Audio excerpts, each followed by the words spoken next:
Estamos en esta hora para conectarnos con el abogado Dagoberto Hernández. Vamos a conversar sobre la entrada en vigencia de la ley Carin, porque ya se ha cumplido un año de vigencia. Este mes se ha cumplido un año desde que entró en vigencia la ley Carin, una normativa muy necesaria para resguardar a los trabajadores del acoso laboral, sexual y la violencia de género en lugares de trabajo. Vamos a conversar con abogado especialista en esta materia, magíster en legislación laboral. ¿Cómo está, Dagoberto? Muy buenas noches. ¿Cómo está, Rodolfo? Gusto escucharlo y verlo. Muchas gracias por la invitación. Bueno, vamos a conversar sobre ley Carin, o ley Carin, pero es ley Carin en realidad. Una normativa que ha cumplido un año y se ha visualizado, alguna vez lo habíamos conversado ya desde cuando se estaba instalando, que presentaba algunas dificultades, sobre todo en su tramitación. Ya vamos a ordenarnos un poco su tramitación en la Dirección del Trabajo. Primero, ¿cuál es la evaluación a un año de usted, abogado, como trabajador del tema legal? La verdad es que las expectativas fueron más altas que la realidad, Rodolfo. La Inspección del Trabajo asumió una carga extraordinaria laboral por parte de una cantidad de la gran cantidad de denuncias y la participación y la importancia que le dio la ley Carin a la Inspección del Trabajo. Me explico en detalle. En materia de ley Carin, solamente dentro de los 6 primeros meses se hicieron cerca de 32.000 denuncias en todo Chile. ¿Ya? Esos 6 primeros meses, Rodolfo, no significó un aumento en la dotación de la Inspección del Trabajo. La Inspección del Trabajo ya venía con su carga laboral del día a día y tuvo que asumir esas 32.000 denuncias adicionales. Lo que significó que hay un tema muy importante acá que dice la ley. El empleador, después de haber hecho la investigación, tiene que informarle a la Inspección del Trabajo, la cual dentro de un plazo de 15 días tiene que determinar si hay observaciones y en caso de haberlas tiene que solicitarlas. Pero, y acá viene la clave, cuando no dice nada la Inspección del Trabajo, es decir, cuando hay silencio de parte de la autoridad, se entiende que el informe que ha presentado el empleador está válido. Y si está válido, la Inspección del Trabajo no tuvo la cantidad de trabajadores para poder revisar estos 32.000 informes que fueron subidos a la Inspección del Trabajo. Entonces, ¿qué pasa? Que puede haber pasado que muchas investigaciones, no estoy diciendo que hubo alguna intención o algo directo, pero que puedan haber existido muchas investigaciones que no cumplían con los estándares que dice la ley. Y la Inspección del Trabajo es quien tiene que fiscalizar y obligar al empleador a cumplir con esos estándares. Al no tener la capacidad del personal necesario para poder revisar, porque tú comprenderás que no es un informe en Carin, no son 2 hojas, 3 hojas, usualmente son 30 páginas, 50 páginas, donde se relatan los hechos, en fin, hay una serie de formalidades que se tienen que cumplir y por consiguiente se quedaron validadas conforme a la legislación laboral una cantidad trascendente de investigaciones sin haber sido revisadas por la Inspección del Trabajo. Esa es una evaluación después de un año donde, a pesar de que con la ley de presupuesto que empezó a regir este año, tuvo un aumento de trabajadores para poder revisar estos informes, no ha dado abasto a la Inspección del Trabajo y está sobrepasada respecto a la cantidad de informes, porque por lo demás la cantidad de denuncias sigue siendo todavía demasiado alta en materia de ley Carin. Está muy vulnerable la sensación o la sensibilidad por parte de compañeros de trabajo, en fin, hay una serie de sensaciones que producen inmediatamente activar la ley Carin. Y eso significa realizar un informe por parte del empleador, y ese informe tiene que ser revisado por la Inspección del Trabajo. Y ahí se está produciendo el problema.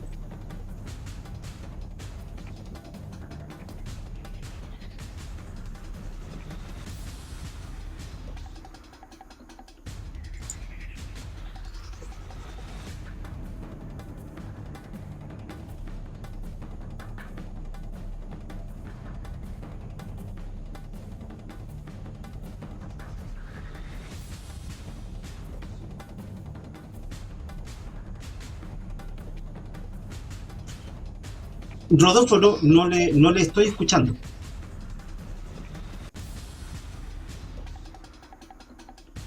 ¿Aló? Pero si ¿Me escucha ahí? Ahora sí. Ahora sí, Sí. perfecto.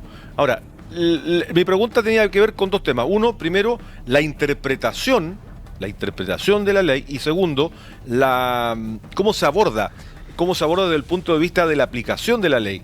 Y por otro lado, la normativa establece también que las empresas deben tener un resguardo frente a los acusados o la acusada. Ese es un tema importante, Sí, efectivamente es verdad, porque el resguardo. debe ser exacto, particularmente porque han existido muchas denuncias que son venturosas, que han buscado desde chantajear una situación personal hasta exponer situaciones o características personales que alguien no quiere que se sepa, Claro. y eso termina siendo vulneratorio. Entonces, ¿qué es lo que está pasando? Que la ley Carín en sí es muy buena, porque en definitiva viene a bajar la animadversidad, el bullying, la persecución, la agresión, ¿sí? La verdad es que en la esencia es perfecta la ley Carín. En la práctica ha sido muy difícil, porque se han sustentado denuncias falsas y varias denuncias falsas, y lo otro es la imposibilidad del ente fiscalizador de poder revisar que las investigaciones estén bien hechas. Entonces pasa que por un lado, hoy día, perdónenme el término, que cómo lo voy a usar, pero estamos en un Far West de ley Carín, porque en definitiva quien dispara y dispare rápido, sube el informe a la inspección del trabajo y no le da tiempo a la inspección del trabajo para poder revisar, y por tanto queda validado conforme a la ley un informe, y lo peor es que por mucho que quede validado ese informe, es el trabajador o la trabajadora que efectivamente haya sufrido una ley Carín que termine siendo perjudicado. Ahora, Dagoberto, las sanciones, ¿cuáles son? Porque estamos hablando, esto no es penal, estamos hablando de, o puede pasar a penal si se comprueba. ¿Cuáles son las penas reales que pueden ocurrir dentro de la ley, Carín?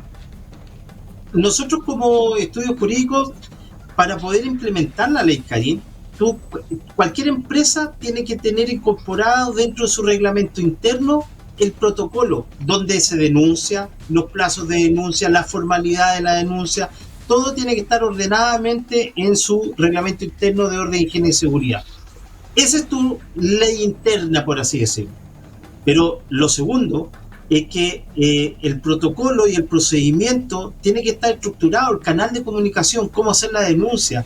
Entonces, cuando tú realizas este protocolo dentro de tu empresa y lo transmites porque tienes que capacitar además a tus trabajadores de que acá está, esto es y así se hace.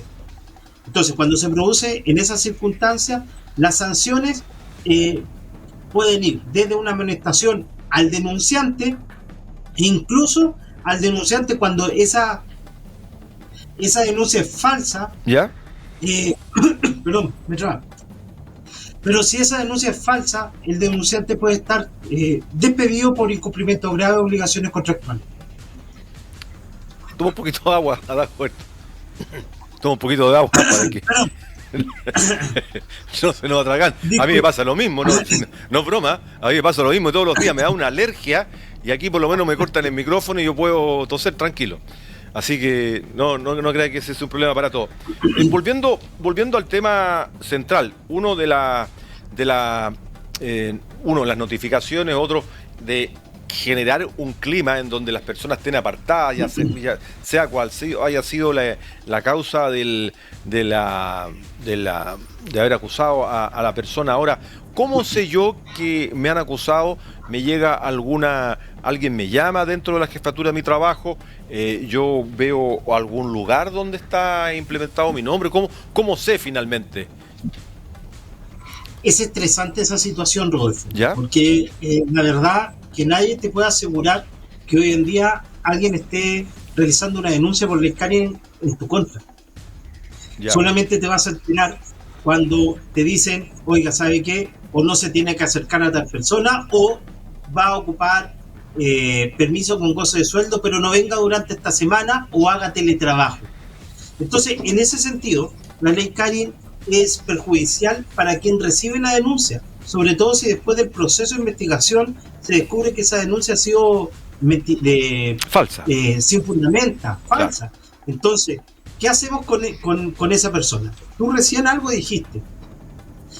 Hay querellas, injurias y calumnias que la persona que ha recibido una denuncia falsa por ley Karin puede interponer en contra del denunciante, él o ella. Pero además la empresa puede desvincular por incumplimiento grave a obligaciones contractuales, incluso por falta al código de ética, que eso es nosotros, por ejemplo, incorporamos dentro del código de ética los reglamentos internos para poder establecer un incumplimiento grave cuando se haga una denuncia aventurosa, infundada, cuando sea solamente con el ánimo de desprestigiar el honor o la reputación de una persona. Entonces, en definitiva, tratamos que en las empresas que nosotros asesoramos no se genere este Far West, este disparo rápido, este gatillo rápido de denuncia de ley Karin. Ahora, con el claro objetivo de no desincentivar denuncias, sino que hacerlas de manera responsable, porque cualquiera de nosotros podría verse envuelto en una denuncia de ley Karin y quedar excluido, y lamentablemente en nuestros círculos laborales el apuntar al otro siempre es muy perjudicial y queda como permanente en el tiempo. No, mira, yo lo sabía, ese hace tiempo que... No, esto es lo primero, supieran todas las otras veces que lo hizo. Entonces es muy fácil generar una conducta así, de denigrante a la persona denunciada. Exacto. Pero, ¿cómo se hace? La forma es esa.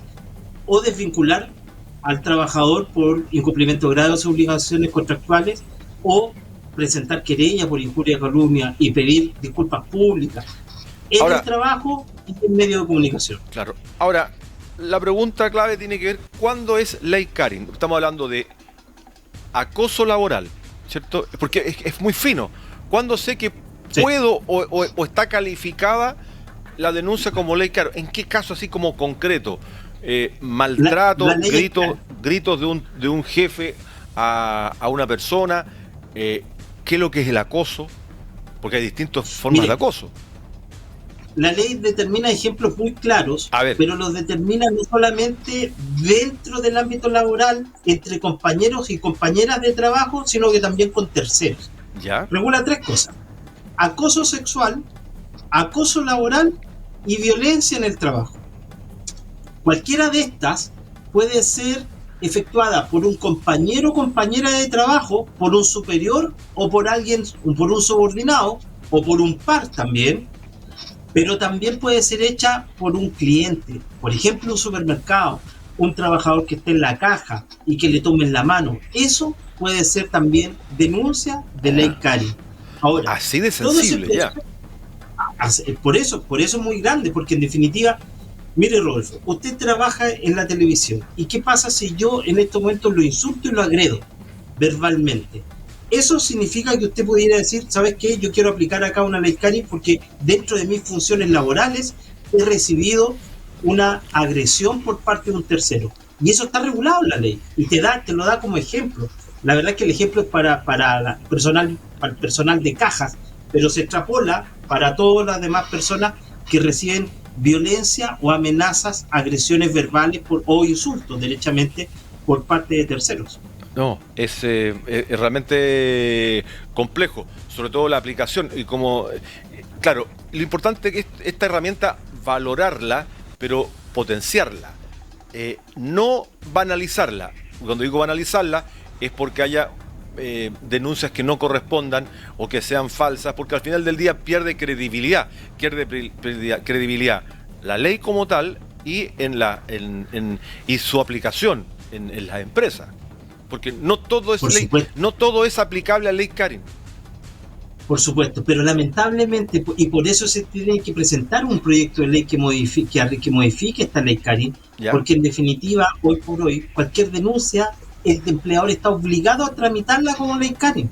Entonces, si no la aplica, no hace el procedimiento investigativo y la exclusión de la separación de los trabajadores involucrados o denunciados, incurren sanciones, y ahí la inspección del trabajo está atenta. Sí, eso es la disyuntiva, porque la inspección del trabajo nos da abasto para poder revisar los informes por ley Karin, pero ante cualquier denuncia de algún trabajador que diga, oye, ¿sabes qué? Hizo una denuncia por ley Karin, no se tramitó, la inspección del trabajo al tiro, multas por 60 UTM, Rodolfo, no es menor, casi 5 millones de pesos. Alto, muy alta, muy alta. ¿Y cuánto puede durar esa no investigación desde que recibe? Claro, 32.000 son muchísimas. ¿Podemos estar hablando de muchos meses de aplicación, de investigación o de que la Dirección de Trabajo pueda resolver un caso? Piensa que hoy día estamos hablando de los 12, de haberse cumplido recién un año. ¿Ya? Estos 32.000 denuncias fueron recién cuando se cumplían 8 meses de implementación de la ley Karin. O sea, los últimos 4 meses no se han contabilizado. Entonces, realmente hay una crítica respecto. Nosotros, por ejemplo, nosotros formamos parte de la Sociedad Chilena de Derecho al Trabajo y la Seguridad Social y del Colegio de Abogados Laboralistas de Chile, y particularmente estamos muy interesados en generar este debate que tú estás abriendo, porque en definitiva esto se ha terminado siendo casi una metralleta de denuncias con el solo objetivo de lograr un ascenso, evitar que otro logre un ascenso o un aumento de sueldo, porque si yo veo que a mi compañero o compañera de trabajo le van a aumentar el sueldo, presento una ley Karin y el empleador no puede generar ese aumento. Entonces, y esas denuncias venturosas que buscan perjudicar la reputación y la honorabilidad del compañero o la compañera de trabajo no está todavía muy sancionada. Nosotros lo hemos llevado a través del Código de Ética, pero legalmente no está incorporada en la ley. Entonces, ¿cómo lo hacen? Está difícil. Está difícil, exactamente. Bueno, Dagoberto Hernández conversando con nosotros, abogado experto en temas laborales y sobre todo en la aplicación. Dagoberto, ¿cómo podemos encontrarlo a ustedes como empresa de abogados asociados? Nosotros nos pueden encontrar a través de la página web www.sjadnovas.cl. Somos un estudio jurídico especializado que asesoramos solamente en materia laboral, pero desde una perspectiva del empleador, en la cual, porque el empleador muchas veces está desvalido respecto de cuáles son sus obligaciones y sus derechos, y es necesario hacer una especie de compliance para poder adecuar el comportamiento, su conducta dentro de la legislación nacional. Perfecto. Gracias por los minutos, Dagoberto. Estamos en contacto como siempre. Gracias por la participación en nuestro programa y como siempre con temas tan interesantes como este. Muchas gracias. A usted, Rodolfo, que tenga una gran jornada. Chao, gracias. Buenas noches. Dagoberto Hernández, abogado, magíster en Derecho Laboral, conversando con nosotros exactamente a las 19:21 minutos. 19:21 minutos.